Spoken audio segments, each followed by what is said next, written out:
Salam sejahtera saya ucapkan kepada Puan Nurul Aini. Kami dari kumpulan 2. Nama saya Nasim dan Khairul akan bersama dengan saya untuk membahas tentang isu kami pilih untuk tamadun Islam dan tamadun Asia, iaitu konflik Israel dan Palestin. Jadi tanpa melengahkan masa lagi, kita akan sambung kepada pengenalan, iaitu isu konflik Israel-Palestin terhadap dunia. Konflik Israel-Palestin adalah antara satu isu yang sering diterapkan di dalam isu konflik global, khususnya di Pertubuhan Bangsa-Bangsa Bersatu, dan telah berlaku sejak zaman Kerajaan Uthmaniyah lagi. Walau bagaimanapun, pada tahun 2021, terdapat banyak konflik yang berlaku yang bermula dari peristiwa pada bulan Ramadan, iaitu pada 13 April 2021, di mana berlaku pihak polis Israel memutuskan speaker Masjidil Aqsa dan ucapan Israel Palestin, iaitu Reuven Rivlin, pada hari Memorial Israel, iaitu Yom HaZikaron. Dalam artikel di media lain yang berjudul Jordan condemns Israel for cutting calls to prayer at Al-Aqsa, Kementerian Luar Negeri Jordan dan Presiden Palestin Mahmud Abbas kritik tindakan kerajaan Israel sebagai jenayah kebencian yang berunsur perkauman kerana telah melanggar perundangan antarabangsa dan status quo. Akan tetapi, isu ini tidak mendapat sambutan berita antarabangsa. Isu ini makin berlarutan pada bulan yang sama apabila pihak polis Israel mula menutup kota lama Baitul Maqdis, iaitu The Damascus Gate, yang merupakan tempat penduduk Palestin berkumpul. Penutupan ini telah menjadi pencetus konflik dan rusuhan yang baru yang berlarutan untuk beberapa hari. Sebuah video viral TikTok yang menunjukkan seorang warga Palestin menampar seorang warga Yahudi ultra-ortodoks, dan insiden ini mula berebak seperti api menyebabkan Israel meletakkan kuota jemaah seramai 10,000 orang sahaja di Masjidil Aqsa. Pembalahan ini berlaku dari pihak polis Israel dan jemaah Muslim Palestin berlarutan sehingga seorang rabai Yahudi telah mati 2 hari setelah pembalahan tersebut. Isu ini semakin teruk dan apabila kumpulan pelampau Yahudi berhaluan kiri bernama Lehava telah berarah di kota Baitul Maqdis dengan menjerit kematian kepada orang Arab pada 22 April, dan konflik ini telah menjadi semakin panas dan hangat dan berbahaya apabila pasukan pertahanan Zionis Israel dan militer Islam Hamas berbalas roket dan menyebabkan kematian lebih 250 orang termasuk 66 kanak-kanak Palestin dan 13 orang termasuk 2 kanak-kanak Israel. Menurut The Guardian dalam artikel One Name in a Long List, The Pointless Death of Another West Bank Teenager. Setelah konflik ini telah sampai ke tahap yang lebih berbahaya, isu-isu konflik Israel-Palestin seperti kontroversi Sheikh Jarrah, di mana isu pihak Israel cuba menghalau penduduk Palestin kerana perundangan Israel membenarkan rakyatnya mengambil semula hartanah yang mereka ada di Sheikh Jarrah sebelum tahun 1948. Akan tetapi, kes ini tidak berpihak kepada penduduk Palestin yang menduduki kawasan tersebut. Dalam kes ini, penduduk Palestin Sheikh Jarrah adalah pelarian yang menerima blok tanah yang sebelumnya dimiliki oleh orang-orang Yahudi dalam undian agensi bantuan dan kerjasama kerja bangsa-bangsa bersatu untuk pelarian Palestin di Asia Barat, iaitu UNRWA, melepaskan dokumen pelarian mereka dan hak-hak yang disertakan, dan mereka tidak mempunyai hak di bawah perundangan Israel untuk merebut kembali rumah mereka sebelum tahun 1948 di Haifa, Sarafan dan Jaffa. Harta tanah di Sheikh Jarrah yang berselisih termasuklah di kawasan Shimon Hazaktik dan Nahalat Shimon. Pandangan Palestin adalah bahawa memandangkan lokasi Sheikh Jarrah di luar garis hijau atau sepadan Israel, Mahkamah Israel tidak mempunyai bidang kuasa atas pertikaian tanah di wilayah yang diduduki menurut undang-undang antarabangsa, dan bahawa pemindahan orang di wilayah yang diduduki adalah jenayah perang di bawah Statut Rom.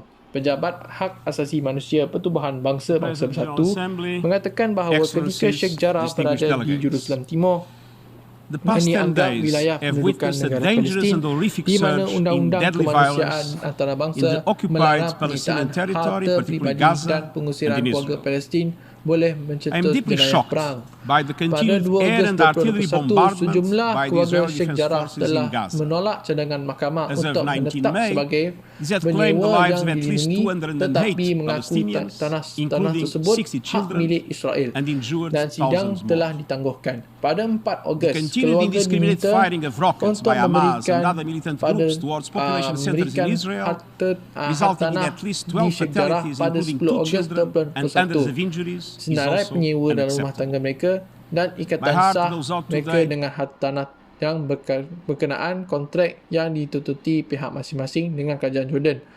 Tidak ada tarikh yang ditetapkan untuk perbincangan di masa hadapan. Pada 15 Ogos 2021, mahkamah menangguhkan sementara pengusiran 3 keluarga di Sheikh Jarrah. Reaksi dunia mengenai konflik Israel-Palestin ini yang bermula dari Pertubuhan Bangsa-Bangsa Bersatu meminta Israel untuk membatalkan pengusiran yang dirancang dan menggunakan pengekangan maksimum dalam penggunaan kekuatan terhadap penunjuk perasaan. Majlis Keselamatan Pertubuhan Bangsa-Bangsa Bersatu bermesyuarat untuk sesi tertutup pada 10 Mei untuk membincangkan isu tersebut. Mereka membincang dengan mengeluarkan kenyataan untuk mengecam Israel, akan tetapi ditolak kerana kebimbangan dari veto Amerika Syarikat. Kesatuan Eropah meminta kedua-dua pihak untuk menghilangkan ketegangan dan mengulangi keganasan dan hasutan tidak dapat diterima dan pelaku di kedua-dua belah pihak harus dipertanggungjawabkan atas konflik ini. Pada 12 Mei 2021, pendakwa raya Mahkamah Antarabangsa Fattah Bensouda mengatakan dalam ucapan beliau di sebuah post di Twitter, "Saya perhatikan dengan sangat prihatin peningkatan kekerasan di tebing barat termasuk Jerusalem Timur serta di dan sekitar kawasan Gaza dan kemungkinan pelanggaran jenayah berdasarkan Statut Rom," ucap beliau. Bagi dunia Islam pula, kebanyakan negara Islam termasuklah Pertubuhan Kerajaan Islam OIC telah mengutuk tindakan Israel terhadap peristiwa di Baitul Maqdis dan Sheikh Jarrah dan memberi sokongan kepada Palestin. Mesyuarat dalam talian tergempar diadakan pada 11 Mei apabila Setiausaha Agung Liga Arab Ahmed Abdul Ghaid telah mengecam serangan udara yang dilakukan oleh Israel di Gaza sebagai tanpa memandang bulu dan tidak bertanggungjawab. Mengapakah konflik ini amat penting kepada tamadun dunia? Kerana tamadun itu sendiri menengahkan kemajuan manusia dan nilai-nilai kemanusiaan, dan konflik ini ditunjukkan oleh Israel terhadap rakyat Palestin adalah sangat kejam dalam tahap yang sadistik dan juga tidak berperi kemanusiaan. Seperti yang disebut oleh bekas Esko Sri Kandi Bersatu Malaysia Aini Hazikah dalam wacana beliau, konflik Israel-Palestin adalah suatu isu kemanusiaan, bukan agama. Bahawa Palestin adalah manusia dan mereka berhak untuk hidup bebas tanpa merasa takut. Kanak-kanak di Gaza tidak boleh dibunuh. Semua orang awam, pelarian, kanak-kanak, wartawan dan pekerja media mesti dilindungi dengan apa cara sekalipun. Beliau tegas lagi bahawa komuniti antarabangsa terutamanya Majlis Keselamatan PBB harus bertindak pantas dalam memaksa Israel menghentikan serangan yang menindas dan zalim ke atas Palestin kerana konflik ini bukan isu masalah antara agama dan tidak perlu menjadi Muslim untuk menyokong Palestin.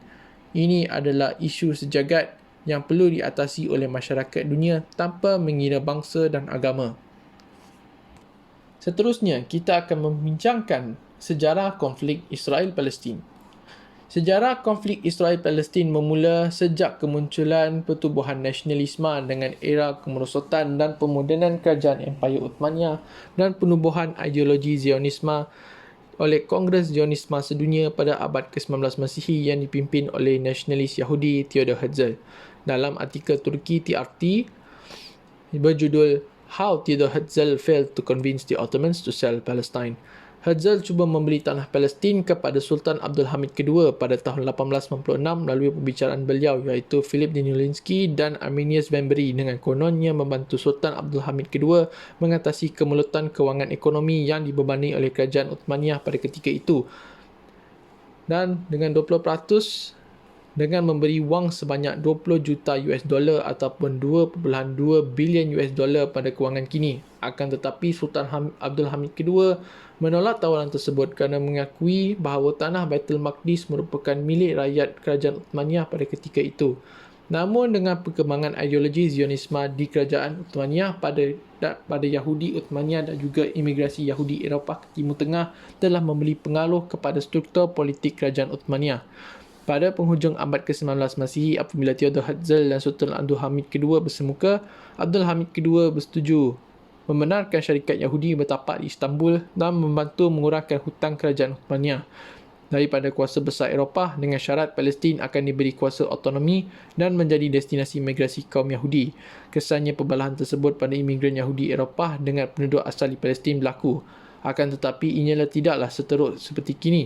Karya Theodor Herzl yang berjudul Der Judenstaat ataupun Negara Yahudi telah menjadi inspirasi banjiran besar-besaran imigrasi Yahudi ke Palestin dan mereka menggelari tindakan tersebut sebagai aliyah. Terdapat 5 peristiwa aliyah yang berlaku dalam sejarah Israel.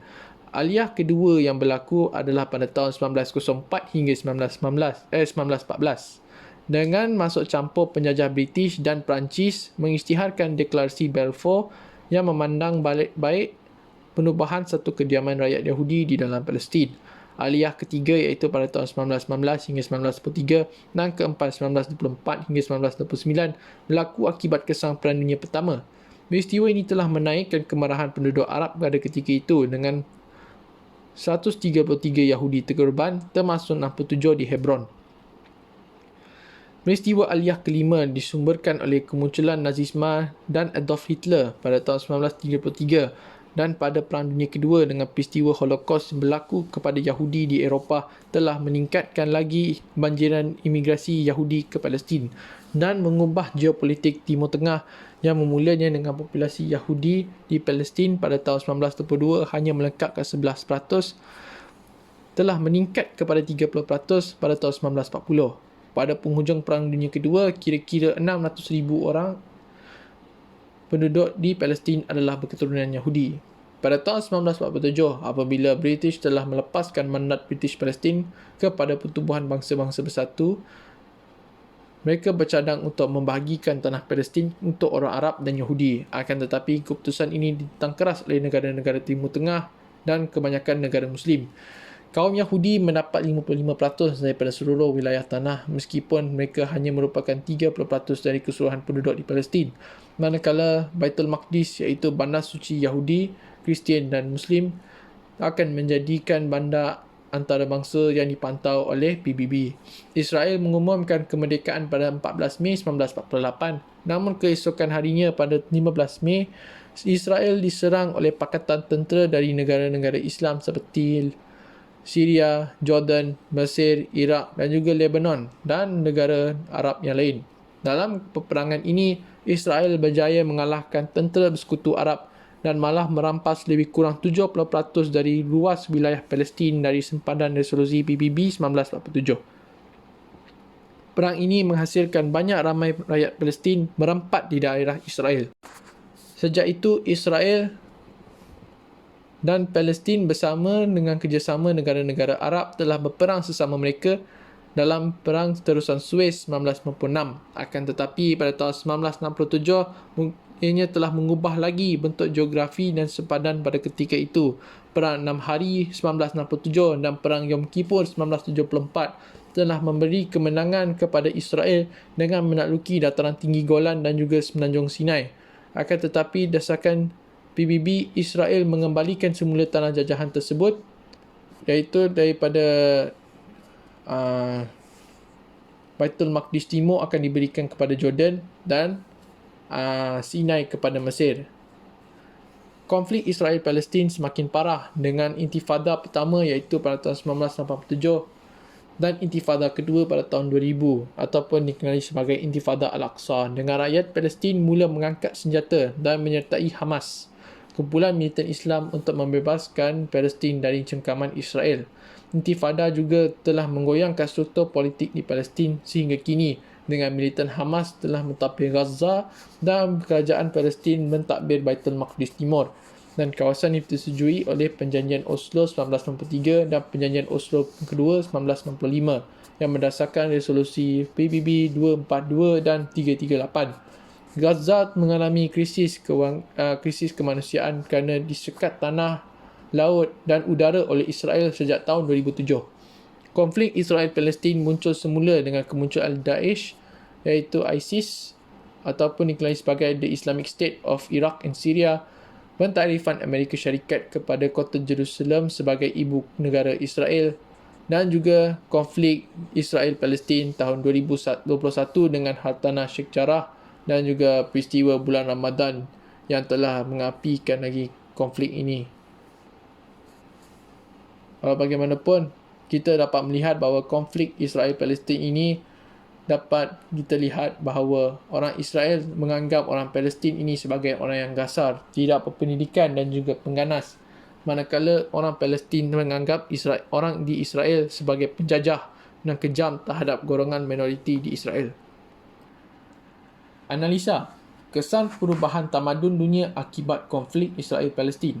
Konflik Israel-Palestin telah mengubah struktur politik dari sudut pandangan orang Islam yang pro-Palestin, anti-Zionis, manakala orang Barat khususnya orang Kristian Evangelical di Amerika Syarikat menganggap Israel berhak untuk mengambil yang konon yang mendakwa mereka sebagai tanah asal mereka.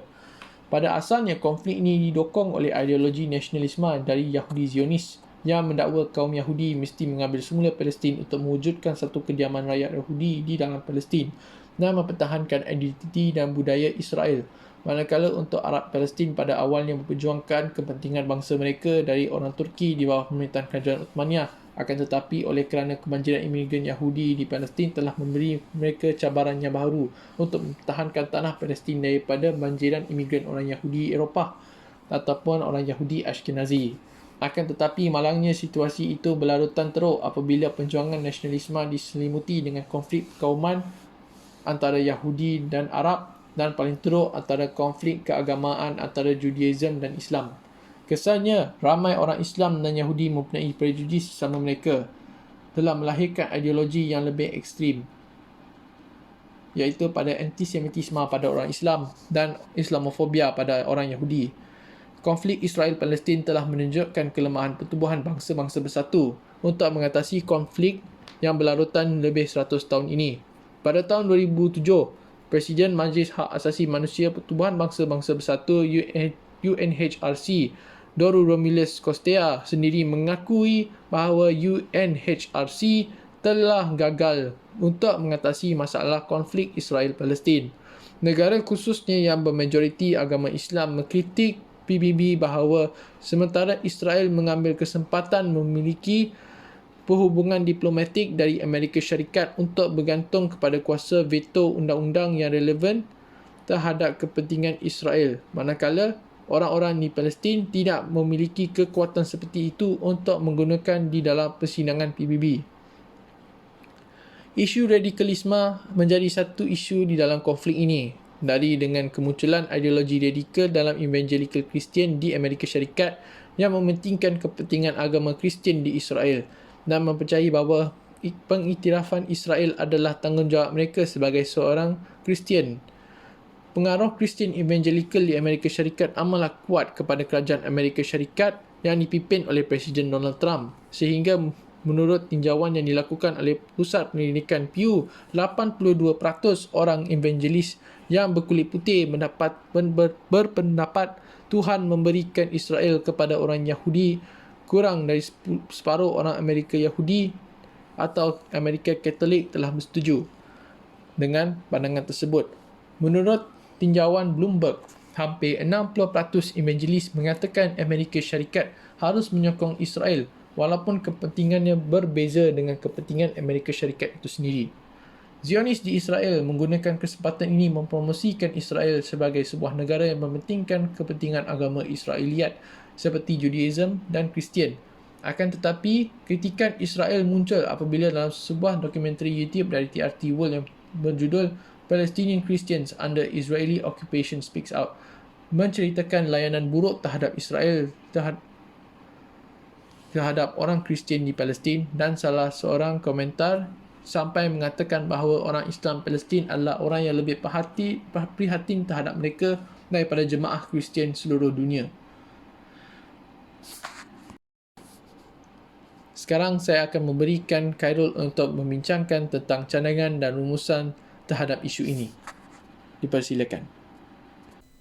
Selamat petang. Nama saya Khairul. Hari ini saya ingin membentangkan cadangan terhadap konflik Israel dan Palestin.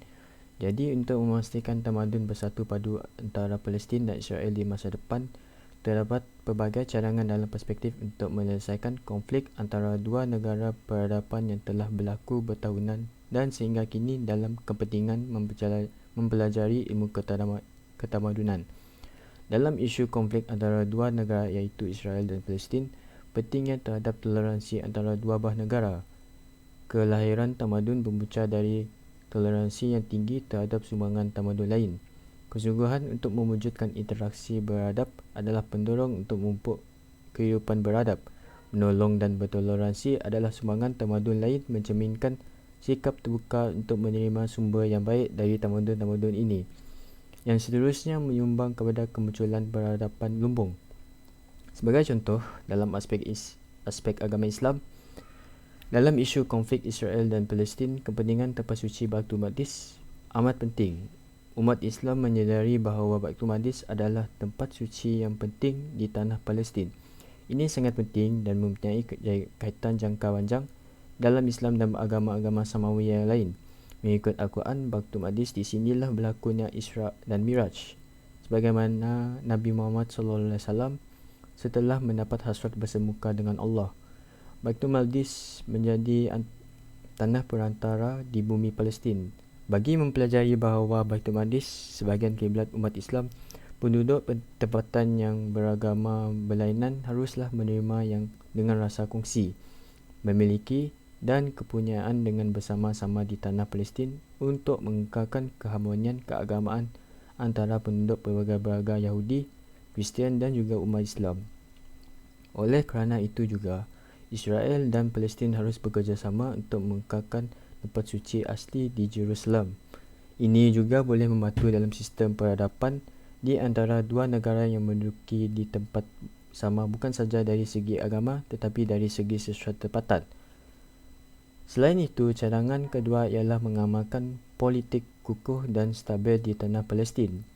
Politik yang kukuh merupakan faktor utama yang menentukan jangka hayat sebuah tamadun. Dengan sistem politik yang betul, di mana pemimpin atau kerajaan haruslah bersikap adil supaya mengelakkan Israel tidak rasa berat sebelah terhadap rakyat Palestin. Misalnya, dengan mengukuhkan kestabilan politik di Palestin, ia boleh membantu mengelak mencetus peperangan atau konflik terhadap dua buah negara. Ia juga bantu sistem dari sosial politik di mana hak dimiliki yang meninggalkan sejarah di Palestin boleh dikekalkan oleh orang asli yang diduduki di tempat tanah itu dari awal tamadun tersebut.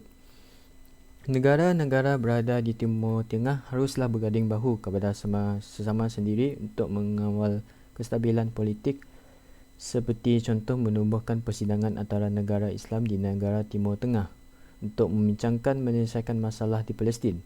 Perlakuan kerajaan Israel ini boleh merosakkan sesebuah tamadun di tanah Palestin dan juga menimbulkan rasa kekacauan pada orang tempatan di Palestin dan juga dunia Islam. Walaupun cadangan ini agak sukar diperhatikan, tapi dengan segala perspektif saya terhadap konflik Palestin dan Israel boleh membina masa depan yang maju untuk peradaban antara dua buah negara yang menduduki di tanah Palestin itu.